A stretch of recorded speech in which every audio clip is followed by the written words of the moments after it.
purpose is by Alessandro Moreschi, the last known castrati to have ever lived. Before the 1700s, essentially all Western music compositions were religious. This was a large market for the Catholic Church, as all choir boys were the product of the Vatican Catholic Church. In order to preserve and capitalize on these young men's voices, a common practice began to take place. They began castrating boys. With the peak of popularity around the 18th century, boys aged 7 to 9 were forcefully castrated, meaning their genitals were cut off. They were then known as castritis, or in English, castrados. Boys were drugged to the point of barely being conscious and then placed in a hot bath. Operations had an incredible mortality rate of about 80%. This was done in order to stop the maturing of their singing voices. These boys would grow to have the lungs of men while having the vocal range and voice of a prepubescent boy. Priests are said to have offered money to parents of talented children for the privilege of performing this horrific procedure. It is rumored that priests would go as far to tell parents that if any suspicion arose among family and/or friends, to tell them that the boy had been in an accident with a wild boar.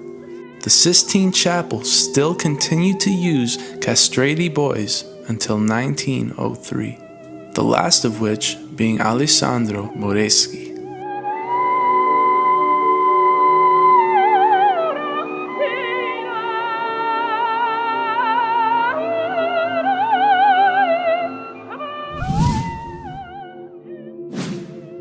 It is by no means a secret in today's society that the Catholic Church has had a severe problem internally in terms of pedophilia. However, the widespread knowledge of this wasn't always the case. In fact, child abuse within the church really only came to light as recently as the 1980s. This is an astonishing fact considering that for decades, the church has covered up thousands of child abuse cases.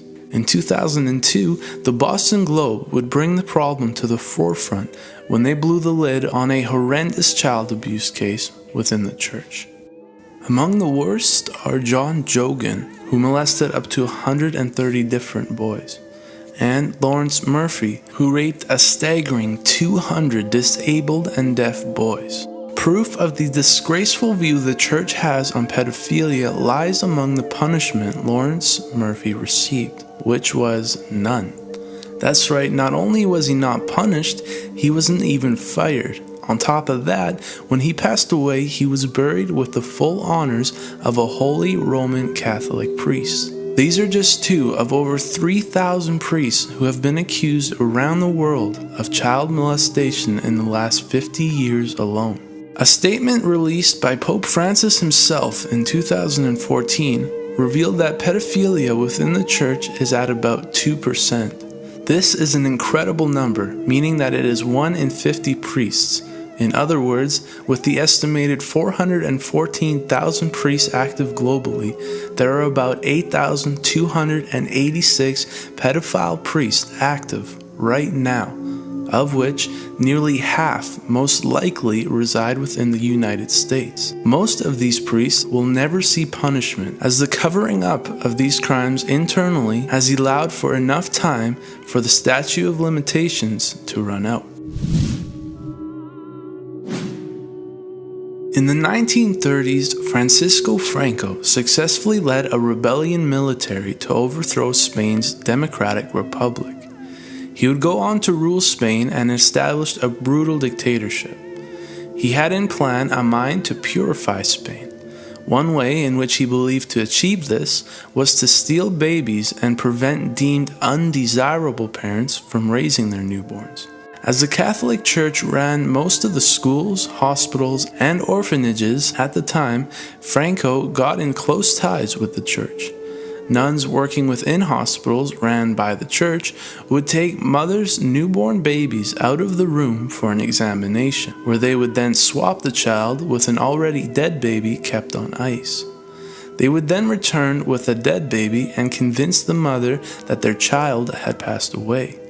These children were then taken and either placed in Catholic orphanages or sold in illegal profit-making adoptions, of which all profits went to the church. When Franco died in 1975, the church could have stopped these actions. However, they continued stealing babies until at least 1987. It is remarkable to think of the impact that this has had on thousands of people within Spain. These children ended up living completely different lives than they may have. 15% of all children adopted from 1960 to 1989 were stolen babies or sold into the child trafficking trade. This is Sister Abaya, who on March 27, 1992 went missing. Under a fridge was a single slipper that belonged to her, but aside from that, nothing else was found. It wasn't long before her body was found in a nearby well.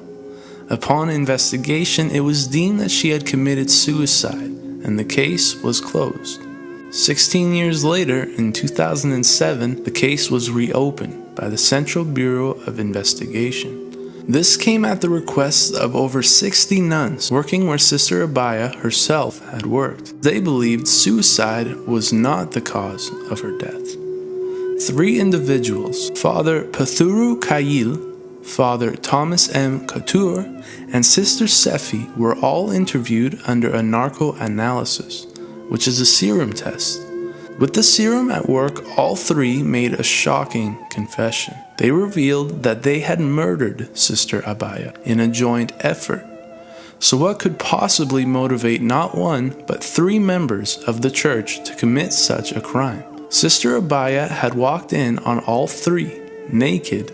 A panicked Sister Sefi then grabbed an axe, hitting Sister Abaya 3 times over the head, killing her. All 3 then proceeded in throwing her body down a well, the well in which she had been found. Investigators working the case have claimed that there are invisible hands manipulating the case behind the scenes.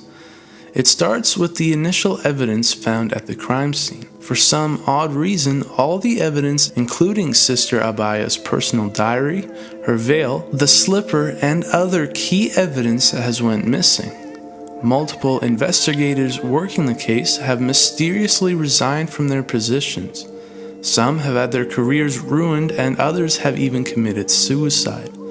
There is a strong belief that there is pressure from the Catholic Church, who is manipulating this case with their vast resources and money.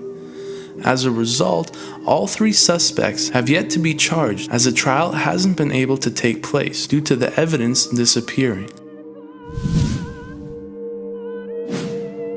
The church has always had a strong stance on sexuality and sex outside of marriage. Therefore, it comes as no surprise that there's a dark history involving the treatment of women. Beginning in the 18th century and taking place mainly in Ireland, the church imprisoned many women involved in prostitution, even if only suspect, and those deemed as promiscuous. They were placed in asylums to get treatment for their sins. As proof of the vast power the church holds over many, a large magnitude of these women were placed in these asylums by their own families. Inside the asylums, the women were forced into intense labor for 7 days a week. Their work gained a hefty profit for the church, as the laundries were run for profit. Around 30,000 women were sent to these asylums, where they were often sexually abused, beat, and had horrific living conditions. Running from the 18th to the 20th century, this history of the church was incredibly only revealed in 1993, when over 150 bodies were found buried in a mass grave in Ireland. The church had buried these women secretly, without notifying families or authorities, as none had death certificates. Unsurprisingly, the Catholic Church has once again not apologized.